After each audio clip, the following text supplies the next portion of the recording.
Cedric Halbrand knelt in the Cathedral of Eternal Radiance, his polished armor reflecting 1,000 candles. The golden sun emblem on his breastplate gleamed as Father Luminaris pressed an anointed thumb to his forehead. "Rise, Paladin of the Third Order," the priest intoned. "The light compels you, the light commands you, the light cleanses through you." Cedric rose. He was 23, broad-shouldered, with earnest hazel eyes and a jaw that could have been carved from the same marble as the cathedral's columns. He believed every word. He had always believed every word. The kingdom of Solanthea stretched from the Golden Coast to the Ember Plains, a land of rolling wheat fields, gentle rivers, and cities of white stone that sparkled under a sun that seemed to shine with divine favoritism. The climate was generous, the harvests were abundant, the orchards bore fruit with such enthusiasm that half of it rotted before it could be eaten. It was, by every material measure, a paradise, and it was rotting from the inside.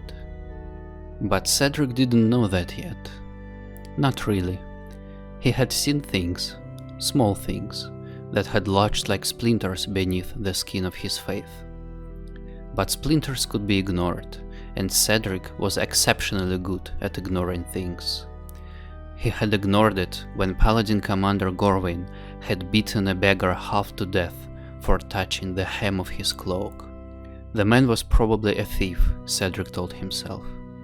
He had ignored it when Lady Seraphine, a light mage of the Seventh Circle, had foreclosed on an entire village's farmland to build her fourth summer estate, displacing 200 families into the slums of Aurelius City. She must have had legal right, he reasoned. He had ignored the screams from the lower dungeons of the palace, enemies of the crown, agents of darkness. He had ignored the way King Aldrin the Magnificent, a bloated man of 50 with rings on every finger and eyes like a pig appraising a truffle, looked at the servant girls and the servant boys, and the way some of them disappeared. Gossip, seditious gossip. Cedric Halbrand was a good soldier. Good soldiers did not ask questions. The briefing took place in the Hall of Judgment, a vast chamber whose vaulted ceiling was painted with scenes of light's triumph over darkness, radiant paladins driving back skeletal hordes, luminous mages purifying corrupted lands, the first King Solanthus driving his blessed blade through the heart of the Shadow Lord. Cedric had stared at these paintings since boyhood. They were the architecture of his worldview. High Inquisitor Mordrin stood at the head of the long table, his white robes immaculate, his silver hair swept back from a face that was all angles and authority. Behind him, a map of the continent was pinned to a wooden frame.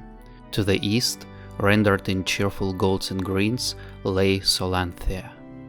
To the west, painted in blacks and purples and scrolled with tiny skulls, lay the kingdom of Nethara. "The situation," Mordran said, his voice carrying the practiced gravity of a man who had long since confused his own authority with divine truth, "has become critical." Cedric sat at attention, flanked by two other paladins, Sir Gavran, a heavy man whose armor always smelled faintly of wine, and Dame Iselde, who was sharp and beautiful and had once, Cedric had heard, blinded a prisoner with holy light during an interrogation. For fun. "Our intelligence indicates," Mordran continued, tapping the map at a point deep within Nethara's territory, "that a dark mage of considerable power has been consolidating influence in the Netharan city of Dusk Hollow. Her name is Velmira Ashburn.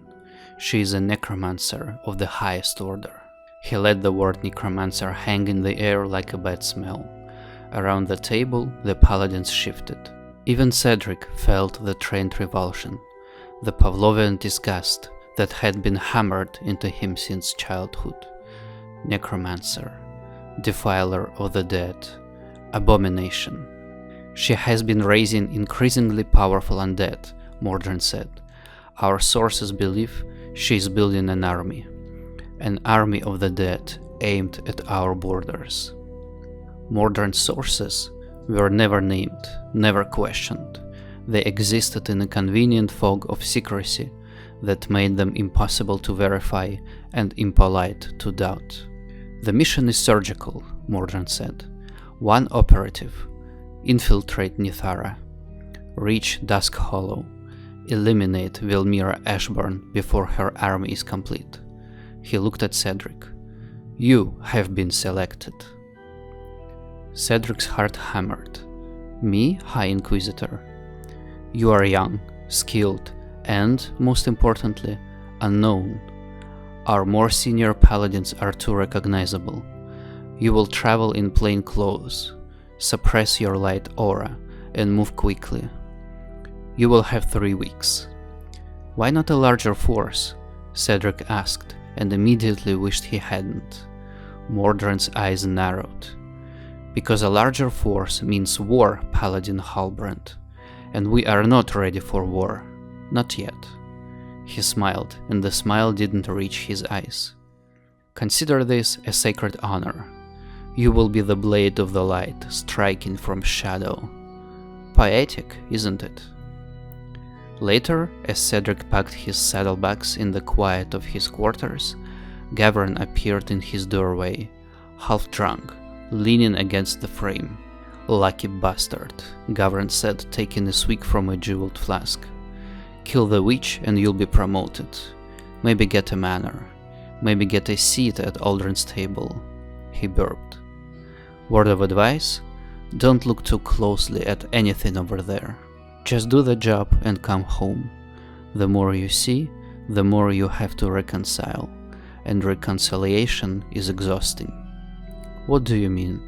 Gavin stared at him for a long moment with bloodshot eyes, and something flickered there, something old and tired and very nearly honest.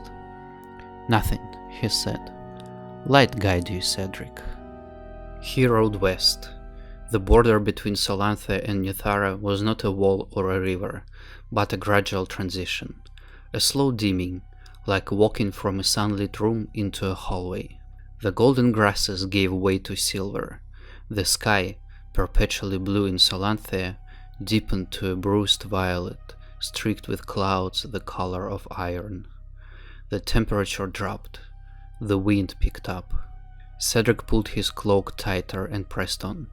He had been taught that Nethara was a blighted wasteland, a cursed land where nothing grew, where the dead walked in torment, where dark mages performed unspeakable rituals, and the people lived in abject misery under the boot of tyrants. The paintings in the Hollow Judgment depicted it clearly, a hellscape of black towers, fields of bone, rivers of shadow. So he was not prepared for the village. He came upon it on his 3rd day across the border, just as the perpetual twilight was deepening toward what passed for night in Nethara, a darker shade of purple, lit by twin moons that hung low and luminous in the sky. The village sat in a valley between 2 rocky hills, and it was alive. Not the way Solanthian villages were alive, all noise and color and excess. This was quieter, but the stone cottages had smoke curling from their chimneys. Kitchen gardens, illuminated by softly glowing fungi cultivated along their borders, showed rows of hardy vegetables: black kale, ghost peppers, tubers with pale flesh that Cedric didn't recognize. Wind chimes, made of bone and dark crystal, hung from eaves, producing a low, melodic hum that was unexpectedly soothing. And there were people, ordinary people. A woman hanging laundry, dark fabrics, practical clothes, children chasing each other between the houses, laughing, an old man sitting on a porch, whittling. And there was a zombie. Cedric's hand went to the hilt of his concealed sword. The creature, person, some rebellious part of his brain whispered, was shuffling between the garden rows with a watering can. It moved slowly, deliberately, its grey-green skin drawn tight over its bones, its eyes clouded but purposeful. It wore a simple apron. Around its neck hung a pendant, a small portrait, Cedric realized, of a family. A little girl, maybe 6, ran up to the zombie and hugged its leg. "Grandpa Olis, Mama says dinner's almost ready. She made your favorite. I know you can't eat it, but she put a plate out anyway." The zombie made a sound, a low, gentle groan, and patted the girl's head with a surprising care. Its grey fingers were gentle, almost tender. Cedric watched from the tree line, his hand still on his sword, his certainty fracturing along hairline cracks he hadn't known existed. "They are monsters," he told himself. "This is some kind of trick, dark magic, an illusion to lure the unwary." But the girl's laughter was real. He could hear it ringing off the stones, and no magic in the world could perfectly fake the laughter of a child who felt safe. He skirted the village and pressed on toward Dusk Hollow.